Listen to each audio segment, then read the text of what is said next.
Hello everyone and welcome to my YouTube channel guys. और आज हम बहुत ज़्यादा इंटरेस्टिंग वाला टॉपिक लेकर के आए हैं, तो वीडियो को लास्ट तक ज़रूर देखना और पूरा वीडियो ख़त्म होने के बाद उसमें आखिरी में कमेंट ज़रूर कर देना कि वीडियो कैसा बना है। चलो वीडियो करते हैं स्टार्ट। हम कहानी सुनाने वाले हैं, वो है पुरानी दिल्ली से ली गई हुई कहानी, और वो कहानी है दरियागंज से स्टार्ट होता है एक इंसान, एक बहुत ही महान इंसान का करियर। तो वहाँ पे जो दरियागंज है, वहाँ पर उनकी एक जूस की दुकान हुआ करती थी किसी ज़माने में। तो उन्होंने उस दुकान को छोड़ करके, उस दुकान को बेच करके एक अपना बहुत बड़ा बिजनेस स्टार्ट किया, और वो गए मुंबई की ओर, जहाँ मुंबई को सपनों की नगरी कहा जाता है। वो वहाँ पर गए और उन्होंने अपने सपने को पूरा करने की पूरी कोशिश की, और पूरी कोशिश में उन्होंने एक अपनी सुपर कैसेट इंडस्ट्री स्टार्ट की। तो उस इंडस्ट्री का बहुत, जब लॉन्च हुआ वो तो बहुत अच्छे से चला, लेकिन कुछ वक्त के बाद उसका नाम बदल के रख दिया गया है टी सीरीज़। तो आज सब जानते हैं टी सीरीज़ के बारे में, और वो बहुत ही ज़्यादा पॉपुलर है। तो इस बारे में तो सब बहुत ही अच्छे से जानते हैं कि उसके मालिक हैं गुलशन कुमार। और ऐसा माना जाता है कि जो गुलशन कुमार जी थे वो बहुत ही ज़्यादा भक्ति भावना में बहुत ज़्यादा बिलीव करते थे। तो इसलिए उन्होंने अपने टी सीरीज़ की जो कैसेट्स थी उनको भक्ति गानों में स्टार्ट किया। पहले उन्होंने जो ये टी सीरीज़ का जो करियर जब स्टार्ट हुआ, ये स्टार्टिंग पे था, तो जो भक्ति गाने हुआ करते थे उस टाइम पे वो सिर्फ टी सीरीज़ से ही स्टार्ट हुए थे। और धीरे धीरे करके उन्होंने बहुत ही जल्दी, कम समय में बहुत ज़्यादा पॉपुलेशन अपने तरफ खींच लिया था। और जो गुलशन कुमार जी थे उनकी एक बहुत ही अच्छी खास बात ये थी उस वक्त में कि वो अपने जो कंपनी थी या अपने कैसेट के अंदर उन लोगों को ज़्यादा मौका दिया करते थे जिनके पास शुरुआती वो नहीं थे, लेकिन वो बहुत ही अच्छे और बहुत ही ज़्यादा फेमस कलाकारों को ढूंढ करके अपने कैसेट में मौका देते थे, और वो एक अच्छे व्यक्ति भी कहलाते थे उस टाइम।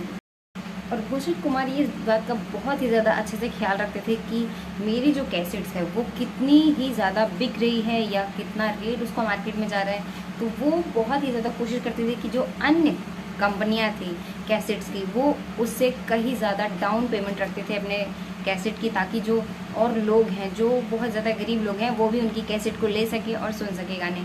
तो इन सब चीज़ों से उनकी जो कैसेट थी, टी सीरीज़ जो कंपनी थी, बहुत ही तेज़ी से पॉपुलर होती चली गई। और वो एक वक्त आया कि उनका जो 60% मार्केट पूरा बन चुका था मुंबई में। मुंबई जैसे एरिया में उनका एक अच्छी जगह मिल चुकी थी, एक बहुत ही अच्छी पोस्ट मिल चुकी थी उनको वहाँ पर। और इन सब के साथ उन जो टी सीरीज़ का जो करियर है वो बहुत ही तेज़ी से आगे बढ़ चुका था। और उन्हीं की देन है कि जो टी सीरीज़ से निकल के कलाकार, उन्होंने अपनी लाइफ, अपना करियर बहुत ही ज़्यादा शानदार बना लिया है इस टाइम पे। और उनका नाम है कुमार सानू, सोनू निगम और अनुराधा फोडवाल और नदीम सैफ, शर्विंद कुमार। ये सारे जितने भी और भी कई सारे पॉपुलर सिंगर्स हैं जो अपनी लाइफ पूरी तरह से चेंज कर चुके हैं। सिर्फ स्टार्टिंग करियर जो था उनका वो टी सीरीज़ से स्टार्ट हुआ था, और आज वो बहुत सारे पैसों में अपनी लाइफ को एंजॉय कर रहे हैं। वो बहुत ही ज़्यादा फेमस भी हो चुके हैं, वही सारे जितने भी सिंगर्स थे। तो गुलशन कुमार जी, जो उनकी टी सीरीज़ कंपनी थी, उसके सबसे हिट गाने आशिकी मूवी के थे, जो उन्होंने पूरी अपने करियर, पिछले करियर से बहुत ही ज़्यादा मुनाफा और हिट गाने दिए। बहुत ही ज़्यादा उनको फ़ायदा हुआ इस मूवी से। और पब्लिक में जो कैसेट्स थी इस गाने की बहुत ही तेज़ी से बढ़ते चले गए, और जिससे उनका ये जो पैसा कमाने का ज़रिया था टी सीरीज़ जो था, ये बहुत ही आगे चलता चला गया। तो इस कामयाबी के पीछे कुछ दुश्मन भी खड़े होने लगे। जो गुलशन कुमार थे उनके एक फ्रेंड थे नदीम सैफ, उन्होंने कहा कि मेरे वॉइस की रिकॉर्डिंग करो और अपने ही कंपनी से, मतलब टी सीरीज़ कंपनी से मेरे गाने के लॉन्च करो, और बहुत ही प्रॉफिट होगा तुम्हें। तो जो गुलशन कुमार जी थे उन्होंने कहा कि नहीं, देखो, तुम डायरेक्टर ही अच्छे हो, सिंगर डायरेक्टर ही अच्छे हो, बिकॉज तुम्हारा गाना नहीं चल सकता ज़्यादा, और मुझे भी लॉस होगा, तुम्हें भी लॉस होगा। तो उन्होंने ये बात मानी नहीं। जो शेफ, वो जिद करके अपना गाना उन्होंने लॉन्च करवाया गुलशन कुमार जी से। और उस टाइम पे 1997 के टाइम पे बहुत ही ज़्यादा कंपनी को लॉस हुआ था और बहुत ज़्यादा घाटा लगा था उनके गाने की वजह से। तो उस टाइम पे उन्होंने ये बात फिर कही कि आज के बाद से मैं ये काम दोबारा नहीं करूँगा तुम्हारे साथ में।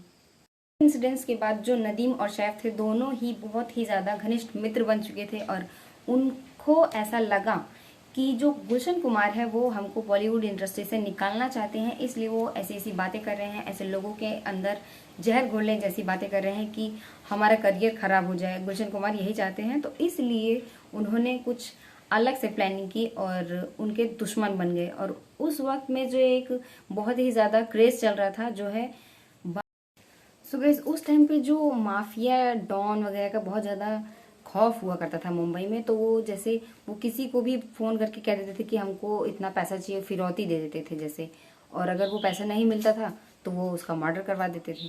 तो ऐसा ही कुछ, तो इसी का फ़ायदा नदीम और सैफ ने उठाया और उस टाइम पे दाऊद इब्राहिम की हेल्प से गुलशन कुमार जी को एक कॉल आता है जिसमें वो मांगते हैं कि वो 10 करोड़ दे दें। अब 1997 की बात है, तो उस टाइम पे 10 करोड़ अमाउंट बहुत ही ज़्यादा होता था आज के अकॉर्डिंग। तो लेकिन उन्होंने फिर भी उस पैसे को दे दिया उनको, कि ताकि आगे जो मामला है वो ना बढ़े। फिर कुछ टाइम बाद उन्होंने फिर से फोर्स किया कि हमें और पैसे चाहिए, इनके कहने पर, मतलब नदीम और सैफ की वजह से उन्होंने ऐसा कहा कि हमें और पैसे चाहिए, ऐसा उन्होंने करवाया। तो फिर उसके बाद उन्होंने अपने भाई की हेल्प ली, तो उनके भाई ने कहा कि चलो पुलिस में कंप्लेन करा देते हैं। तो गुलशन कुमार जी ने वो चीज़ मना कर दी और कुछ वक्त बाद इन्हीं दोनों की वजह से गुलशन कुमार जी की हत्या करवा दी जाती है। वो मंदिर से लौट रहे थे, उनके ऊपर गोलियों की बौछार से उनकी मृत्यु हो जाती है।